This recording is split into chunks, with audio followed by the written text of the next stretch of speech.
আসেন বাবেরা, নওজওয়ানেরা, যে কথা বলছিলাম, সারা জীবন যে নবী আমার আপনার জন্য কেঁদেছে, আজ রোজা মোবারকে কাঁদতেছে, সেই নবী পাকের দিনকে কি 1000 টাকায় বিক্রি করবেন? 500 টাকায় বিক্রি করে দেবেন? সামান্য কিছু পাওয়ার জন্য বিক্রি করে দেবেন? একটা এমএলএ পদের জন্য নবীর দিনকে বিক্রি করবেন? বলছেন তো না, কিন্তু ভেতরে ভেতরে করছেন না তো।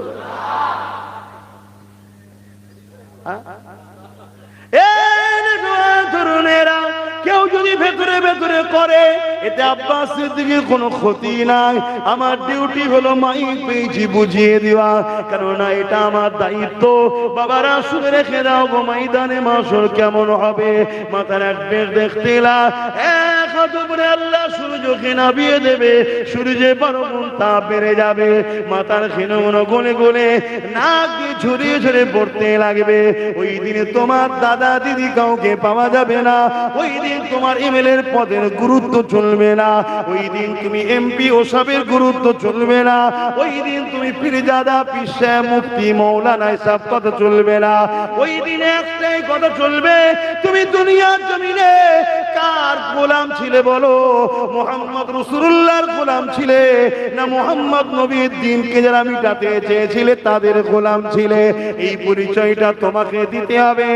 এখনো সময় আছে, দুনিয়াদারি করো, খেটে খাও, চেটে নয়। খেটে খেলে কারো দালালি করতে হয় না, চেটে খেলে অপরকে আব্বাজান আম্মাজান বলে ডাকতে হয়। এখনো সময় আছে, তোমাদেরকে লক্ষ্য করে মেসেজ যত দূর যাবে সবার জন্য ওপেন বলছি। সেদিনে ফেরাউন ছিল, নমরুদ ছিল, আজকে আমার দেশে মোদি হলো ফেরাউন নমরুদ। সেদিন ছিল এজিদ, উদবা, সাইবারা, আজকে আমার রাজ্যের মমতা, এরা হলো আজকের দিনের এজিদ, উদবারা। সেদিন তারা রাসূল সাহাবাদের জুলুম করেছে, আজকে দিন এরা আমার মসজিদ মাদ্রাসা ওয়াকাবের উপরে জুলুম করছে। সেদিন তারা আমার নবীর সাহাবাদেরকে মিটাতে চেয়েছে, আজকে দিন এরা নবীর দিনের পক্ষে যারা লড়াই করছে তাদেরকে মিটাতে চাইছে। এই জায়গায় বলে দেব ইতিহাস ঘটেছে কেন, নতুন প্রজন্মকে শিক্ষা নিলে বলে আর কিছু বলার নেই, হক কথা বলতে হবে। সেদিন বদরের ময়দানে দেখা যায় এমন দিকে রাসূলুল্লাহ চাচারা একদিকে রয়েছে আর একদিকে রাসূলুল্লাহ রয়েছে। কারবালার ময়দানে চলে আসুন, একদিকে ইমামে হোসেন পাক যিনি মাওলা আলী শেরে খোদার সাহেবজাদা, অপর দিকে এজিদ। এজিদকে আল্লাহ নবীর একজন সাহাবী ছিলেন, কাতেবে ওহী, ওহী লিখেছে মাবিয়া হুজুরের আওলাদ। দুই দিকেও সাহাবীর আওলাদ, এদিকে সাহাবী ও সাহাবীর আওলাদ, কিন্তু আওলাদ দেখলে হবে না, কে রাসূলুল্লাহর দিকে ওটা দেখতে হবে।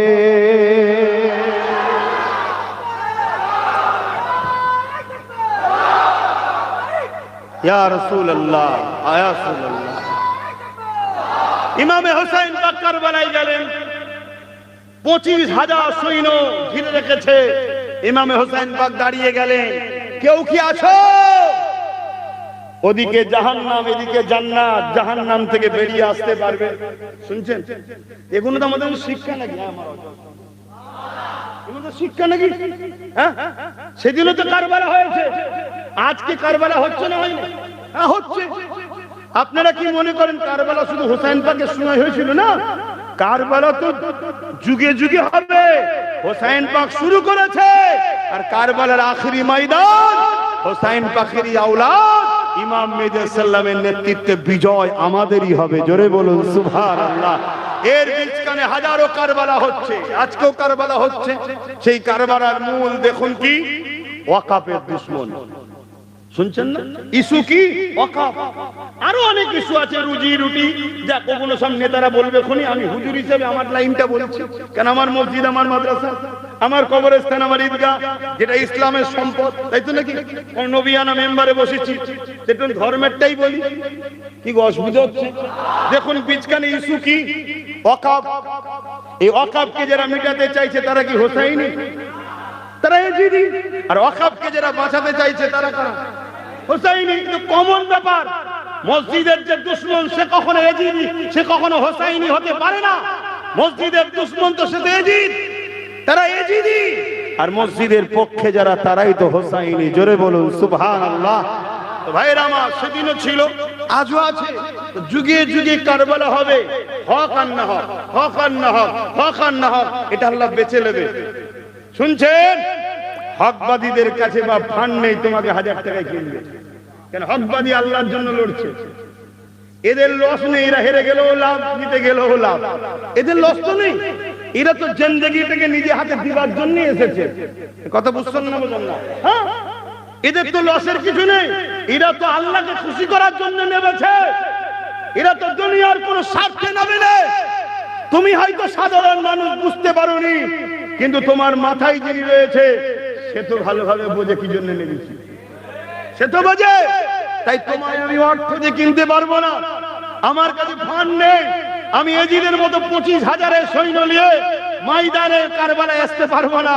কিন্তু মনে রেখে দিও, ইমাম পাক দাঁড়িয়ে বলেছিল, কেউ কি আসো, ওইদিকে জাহান্নাম, হোসাইনের দিকে জান্নাত ফিরে আসবে।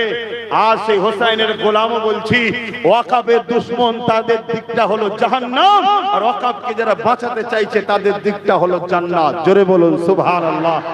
আজ আমিও বলছি, কেউ কি আছো, ফিরে আসতে পারবে? সেদিন কিন্তু ইমাম হোসেন পাকের কথা শুনে একজন ফিরেছিল। তার নাম হলো হুর বিন এজিদ, নামটা মনে রাখবেন, হুর বিন এজিদ।